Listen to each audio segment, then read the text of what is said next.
The soldiers took sheep and cattle from the plunder, the best of what was devoted to God, in order to sacrifice them to the Lord, your God of Gilgal. But Samuel replied, does the Lord delight in burnt offerings and sacrifices as much in obeying the voice of the Lord? To obey is better than sacrifice, and to heed is better than the fat of rams. For rebellion is like the sin of divination, and arrogance like the evil of idolatry. Because you have rejected the word of the Lord, he has rejected you as king. So what's happening here, and the first evil spirit that we're going to talk about here is the spirit that we're going to call Agag. The spirit of Agag is titled as such not because Agag the king actually is there, but Agag represents him. And what the spirit of Agag is a spirit of rebellion. It's a spirit of disobedience and of self-glory. Okay?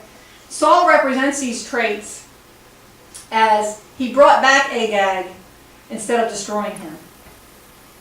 Anything that God has asked you or told you to get rid of in your life that you hold on to then rules you. It then has power over you. Okay? What is represented here is the fact that Saul did not destroy Agag. He took the best of the sheep and the cattle for their plunder, and that's not what the Lord instructed him to do. But then he tries to get out of it and make excuses for himself, saying, oh, but we were going to sacrifice it to you, God. And Samuel says, no. You do what God tells you to do. That is more important than sacrifice. Don't put sacrifice above obedience. Okay? So what's happening, let's relate this to the lost. What's happening to the lost is they have rebelled against God. They've been disobedient. That's what sin is. We're being disobedient. When we're disobedient to God, we fall under the other powers that this King Agag has. Okay? Or this spiritual force. It starts with rebellion. Disobedience. But then it goes even further. If we go on and we read further in the chapter of Samuel, we'll see that because of Saul's disobedience to God, Saul can no longer hear from God. It's not because God is no longer speaking. It's because the spirit of Agag has now blocked Saul from being able to receive anything that God has to tell him. So he's now cut off. That's what happens to the lost. They can't hear the message of the gospel because they're in disobedience. And this spirit is blocking them from actually receiving what God has to tell them and the good news of the gospel. So what do? They do what Saul does.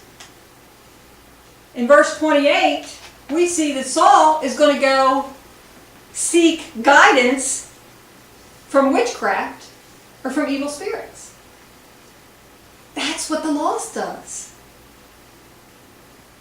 They can't hear from God, so they start going to seances, and they start going to all these other crazy, outrageous things to try to get some kind of guidance because they can't hear it from God.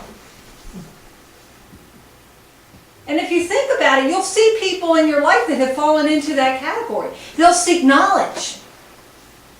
Man's wisdom. Yeah. Right? Mm-hmm. They'll go to a palm reader. Mm-hmm. Or some other such thing. Astrology. Maybe the answer's in the stars. Mm-hmm. Right? But what they're really looking for is an answer from God, but they don't know how to find it. Because this spiritual force is now in their life and is now preventing them from actually hearing. Even if you tell them, they can't hear it. It's like Babel to them. It makes no sense. It doesn't resonate any truth. It's like you're speaking a foreign language. They just don't get it. But that's because the Spirit has come against them. Let's look what happens to Saul. In verse 1 of chapter 28, in those days the Philistines gathered their forces to fight against Israel. Achish said to David, "You must understand that you and your men will accompany me in the army." And David said, "Then you will see for yourself what your servant can do." Achish replied, "Very well, I will make you my bodyguard for life." Okay, what's happening here is, as we see, the anointed one, David, who is still following God, is not fearful. He's ready to go into battle. You see that? He's not afraid of the Philistine army. All right, I'll show you what I can do. And that's what we should be. We're the anointed ones. We're not afraid. Amen? But then let's look at let's look at Saul. Now Samuel was dead, and all of Israel had mourned for him and buried him in his own town of Ramesh. Saul had expelled the mediums and the spiritualists from the land.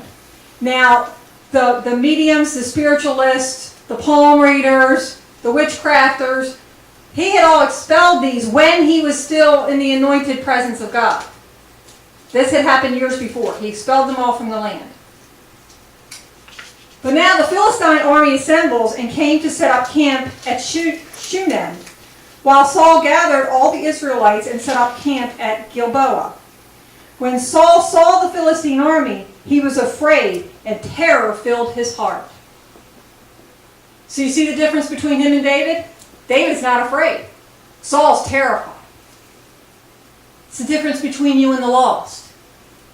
The lost is terrified. They may not tell you that they are, and they may put on a really good face. But the truth of the matter is, they're afraid of the future. Amen? So he inquired of the Lord, but the Lord did not answer him by dreams or Urim or prophets. So nobody he went to could he get the answer from. Saul then said to his attendants, "Find me a woman who is a medium, so I may go and inquire of her." "There is one in Endor," they said. So Saul's out there looking for an answer somewhere else. And that's what's happening to the lost. They're looking for the answer through drugs. They're looking through the answer through alcohol. They're looking for the answer to quell their fears. And they're not finding it. Amen? So Saul disguised himself, putting on other clothes, and at night he and 2 men went to the woman. "Consult the Spirit for me," he said, "and bring up for me the one whom I name." Now I'm going to stop there. On your own time, you can go back and finish reading what goes on here, but I'm just going to give it to you in a nutshell. Basically what happens is Saul asks the witch or the medium to call forth from the dead Samuel, so that Samuel can give him advice and tell him what to do.